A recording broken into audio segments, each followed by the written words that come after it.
Aliança de facções, 37... Eita, nós, preciso trocar esse navegador. 37 presos do PCC pedem transferência para onde está o CV. E a união se confirma após quase 10 anos de guerra. Caramba, cara. Assim, deixa eu falar um negócio.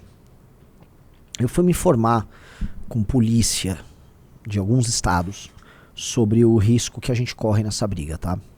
Porque, convenhamos, né? A gente está brigando agora contra a pauta mais importante do Comando Vermelho do PCC nos últimos 10 anos. Você fala nos últimos 10 anos? Sim, porque eles estão em guerra há 10 anos. E para a guerra ter terminado por isso, sabendo que eles brigam ao redor do Brasil e se matam em vários lugares, é porque o tema é muito importante. Qual é o tema importante? Foi o lobby que eles estão organizando junto ao governo federal e junto ao judiciário para facilitar a vida dos presos e dos líderes das facções. E aí o único grupo político que está enfrentando eles somos nós.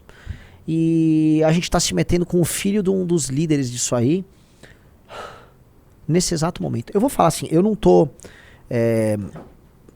vou ficar pagando uma de cara valente, sabe? O Renan é valentão, o Renan... Eu não posso ser temerário. Eu e outras pessoas, a gente lidera uma organização que tem, assim, milhares de membros, né? Eu não vou ficar dando uma de, tá tudo ok. Deixa eu falar uma coisa que eu sinto, tá? Real, vou abrir o coração. Eu não queria falar desse tema, porque assim, tá rolando aquelas pressões de familiares. Tipo, Renan, vocês estão passando do ponto, Renan, só se vive uma vez, Renan, você tá colocando outras pessoas em risco. E eu começo assim, você vem tipo um aperto, né? Porque você começa a falar, cara, o que é esse aperto que eu tô falando, né? Ontem aconteceu uma coisa, que foi ontem a prisão dele, né? Foi ontem, né? Ontem o Oruan foi detido e ele foi solto rápido. Quando ele saiu, ele não estava comemorando, ele estava triste. O Oruan estava verdadeiramente triste. Aí você fala, mas o que você quer dizer com isso? Eu quero dizer que algo ruim aconteceu. E no final do dia veio a notícia. E qual foi a notícia ruim por Oruan? Uma juíza, acho que foi uma juíza, ou um juiz deu um despacho. E nesse despacho foi autorizado a quebra de sigilo telemático do celular dele e quebra de sigilo bancário do Oruan. Muito provavelmente, eu não estou cravando com certeza, mas dado que ele é um cara que estava, vamos dizer, com armas, com pistola, com munição dentro de casa, dado que ele estava recebendo um foragido do Comando Vermelho, que provavelmente estava escondido, estava foragido na casa do Oruan, a pedido do próprio Comando Vermelho, isso significa que o Oruan é um cara muito precavido. E provavelmente no celular dele devem ter pego conversas dele com, sei lá, faccionados dentro da cadeia. A.K.A. Riso? A.K.A. Comando Vermelho? Difícil, hein, Riso? Estou falando um faccionado dentro da cadeia que falaria com o Oruan. Marcinho VP. Eu tô falando de quebra de sigilo bancário, movimentações do Oruan com outras pessoas, quebra de conversas no celular dele com membros de facção, lavagem de dinheiro, pornografia de toda natureza. Eu tô falando que essa ação da polícia, ela vai gerar danos reais para, vamos dizer, figuras importantes do crime organizado. E por mais que seja uma ação da polícia, sob jurisdição do nosso judiciário, com participação do Ministério Público, eu não vou dissociar o que aconteceu com o Oruan do fato da gente ter dado notoriedade para ele e dele ter entrado nessa espiral de erros, tá? Tentando dar uma de gostosão como defensor da facção. O que eu quero dizer, é natural que esses caras vejam a gente hoje como um problema muito grande no encalço do Oruan. A ponto do próprio, como é que chama? Do próprio Pose do Rodo, que é uma espécie de mestre dele, ter vindo a publicar, tira um pouco o pé. O que aconteceu ontem foi uma grande derrota para ele. E ele estava sofrendo sempre, porque ele busca, vamos dizer, uma espécie de redenção do pai. O Oruan tem daddy issues, esse cara tem daddy issues, bem claro. E ele fica o tempo todo tentando fazer algo, né, em nome desses daddy issues que ele tem, que ninguém é capaz de fazer, né? A carência paterna dele é tão grande que ele luta, né? Ele empreende uma luta de tentar convencer o mundo que o pai dele é um cara bacana e que precisa ser solto. Então, se o pai dele tá vendo isso, né? O pai dele tá vendo, sabe o que, Riso? Uma coisa muito estranha. E o pai dele, que é um monstro, é um cara com... Você vê as entrevistas dele, ele tem um comportamento psicopático. Ele vê alguém que o ama de verdade. E esse alguém o ama de verdade está se ferrando por defendê-lo. E esse tipo de coisa, né? E ver o filho sofrer por conta disso, moveria um pai, talvez, a fazer maldades por aí. E eu coloco a gente no rol das pessoas que seriam alvo dessas maldades. Então, eu confesso que eu não tô exatamente tranquilo. Eu mesmo, assim, hoje eu Eu tô pensando nisso, sim. Eu tô pensando assim, pô, a gente vai ter que ter gastos aqui com segurança. E eu não quero envolver nossos eleitos nisso, nem nossos militantes. Eu não quero que ninguém corra risco. Eu não quero que a Amanda corra risco. A gente conhece a história da Amanda, é um negócio... um cara, ó, o Silvio Marques, Renan, sem contar as infiltrações que existem nas corporações, isso que dá um certo pânico de fazerem algum mal a vocês. Eu não acho que não há infiltração aqui. Só que eu acho que nós somos pessoas muito dispostas, né? Nós vivemos uma vida absolutamente normal. Tem dias que eu saio pra correr no meio da rua, né? Todo retardado, com aquelas minhas roupas engraçadas e tal. Um cara mandou um insight muito bom, o Luan e Carluxo. É isso, um cara botou, então gasta com segurança, então. Cara, o dinheiro não é tão farto assim. Graças a Deus, a instituição Movimento Brasil Livre, hoje ela tem recursos, só que, assim, a gente reinveste absolutamente tudo que a gente ganha nas nossas operações. A gente tem um aplicativo, a gente tá contratando programador, tá fazendo inovações, academia, eventos ao redor do Brasil. Temos uma folha aqui, nós temos os contratados, temos os projetos todos que a gente tá tocando. Não é brincadeira isso. Mesma coisa com o Partido Missão, que também tem.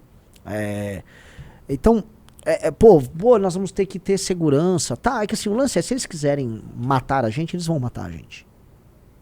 Esse é o tipo de briga que a gente tá falando. Se eles quiserem dar um susto em alguém, eles vão dar um susto em alguém. É aí onde eu quero chegar, Riso, pra falar. Aqui, né, sempre vai, não, mas em São Paulo o Comando Vermelho não faz nada, que São Paulo eles nem põem o pé por causa do PCC. Aí volta pra notícia. Aliança de facções. 37 presos do PCC pedem transferência para onde está o Comando Vermelho. E União se confirma após quase 10 anos de guerra. O que eu quero dizer é que, assim, não tem mais esse argumento, entendeu? Então, eu acho bastante temerário aí o que tá rolando. Mas aí eu volto a falar, mas vocês vão parar, vamos tirar o pé? Eu não vou tirar o pé. Nós não vamos tirar o pé. Nós não vamos tirar o pé. Nós não vamos tirar o pé. A gente tem que... Assim, nós temos que intensificar o nosso trabalho. Porque, assim, sim, podemos ter infiltrados pintando. Eu acho que ao longo das próximas semanas e meses a gente vai começar a ver infiltrados em eventos, em qualquer coisa. Às vezes um cara que se coloca aqui, vou trabalhar como... Podemos ter de tudo, tá? Nós vamos poder ver uma série de coisas acontecerem por conta dessas brigas que a gente tá tomando. E eu sei disso. Então, assim, a gente tem que redobrar o controle, a gente tem que redobrar a segurança. Só que a gente não pode mudar o nosso espírito. Porque se eles dobrarem o nosso espírito, que é fazer a gente ter medo de falar as coisas que a gente acredita, a gente morre. Né? E aí não é uma morte física, é uma morte espiritual, uma morte de consciência. E a morte de consciência é pior do que a morte do corpo. E isso é real. A morte de consciência é pior do que a morte do corpo. Porque, né, você tem todos... Aqui vocês estão assistindo aí, né? Vocês que, por exemplo, têm depressão crônica, que sofrem, às vezes, da falta de propósito. Eu sei que tem pessoas que nos assistem que padecem disso. Vocês sabem quanto dói saber que você tem um espírito inquieto, disposto a fazer tantas coisas, só que você não consegue se adequar ao mundo e se realizar. Isso dói demais. Então, a morte do espírito, a morte do propósito, ela é, por vezes, pior do que a morte do corpo. E eu já vi várias pessoas, verdade, concordo, não tenha vergonha, cara, porque a gente vive num mundo muito mais difícil para a existência de propósito que o mundo dos antigos. Para os antigos ter propósito era quase óbvio, você vivia o seu vilarejo, você vivia a pequena comunidade que você vivia, você tinha um sistema religioso que explicava o mundo, explicava inclusive seu papel no mundo. Hoje não tem sistema religioso, você não sabe nem se é homem ou mulher, né? Tudo é relativo, então você tá meio que perdido no mundo. Aí você tem o Zirael falou, vontade de levantar da cama é zero. Mas você não pode se deixar, porque assim, eu não tô falando que, não, você vai dar tudo certo, né? Você vai virar um cara incrível do nada. Não, mas a grande jornada é a luta, cara. Você vai ter que lutar, você vai ter que levantar a cabeça e você vai ter que lutar todos os dias, absolutamente todos os dias, sabendo que no final você pode perder, e o mais provável é que você possa perder. Você sabe que o nosso projeto aqui, o mais provável é que a gente perca. Vocês sabem disso, né? O projeto da MBL, da Valete, da Missão, o mais provável é que dê errado. E vocês precisam entender isso. O mais provável é que dê errado.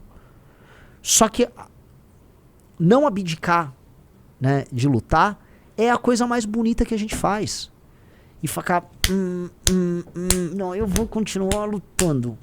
Não abdicar da luta é a coisa mais importante.